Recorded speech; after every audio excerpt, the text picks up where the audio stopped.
ఈరోజు మనం పోపుల పెట్టెలో మష్రూమ్స్ గురించి తెలుసుకోబోతున్నాం. పుట్టగొడుగులు, అవునా? అయితే పుట్టగొడుగుల్లో మనకు చాలా రకాలైనటువంటి విటమిన్స్, మినరల్స్ లభ్యమవుతూ ఉన్నాయి. అందులో ముఖ్యమైన మినరల్ ఏంటంటే పొటాషియం, కాపర్.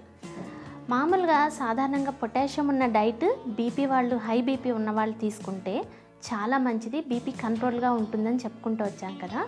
అయితే అన్నింటికంటే ఎక్కువగా మనకు బనానా, అరటి పండులో లభ్యమవుతుంది. అరటి పండు తర్వాత బాగా లభ్యమయ్యేటటువంటి వస్తువు ఈ మష్రూమ్స్.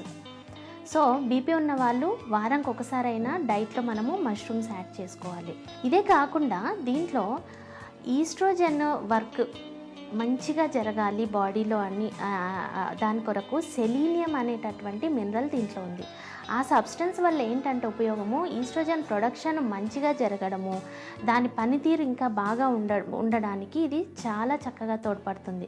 సో దీనివల్ల మనకి ఏమర్థమవుతుంది, ఈస్ట్రోజన్ లోపం వల్లనే మనకి ఈ మధ్య కాలంలో చాలామందికి అండం సరిగా విడుదల కాకపోవడము, లేకపోతే మెన్స్ట్రువల్ ప్రాబ్లమ్స్ రావడము, నెలలు సరిగా రాకపోవడము, ఎన్నో రకాలైనటువంటి ప్రాబ్లమ్స్ చూస్తూ ఉన్నాం ఇలాంటి డిస్టర్బెన్సెస్ వల్ల. అవన్నీ సెట్ కావడానికి మనం ఆహారంలో కనుక ఈ నియంత్రణ పాటిస్తూ ఉంటే మీకు మష్రూమ్స్ వల్ల ఈస్ట్రోజన్ కంటెంట్ మంచిగా రిలీజ్ అయ్యేటట్టుగా చక్కగా తోడ్పడుతుంది. ఇదే కాకుండా ఈస్ట్రోజన్ ఎప్పుడైతే మంచిగా రిలీజ్ అవుతుందో అలాంటి వాళ్ళల్లో బ్రెస్ట్ క్యాన్సర్స్ వచ్చే అవకాశాలు తగ్గుతాయి. కాబట్టి ఇండైరెక్ట్గా మనము బ్రెస్ట్ క్యాన్సర్ నుండి మనం రక్షణ పొందడానికి కూడాను మష్రూమ్స్ చాలా మంచివి. సో ఇలాంటి గుణాలున్న ఈ మష్రూమ్ని ఖచ్చితంగా మనం మన డైట్లో వారంలో ఒక్కరోజైనా కనీసము ఇంక్లూడ్ చేసుకుంటే చాలా మంచి రిజల్ట్స్ మీకు కనిపిస్తాయి.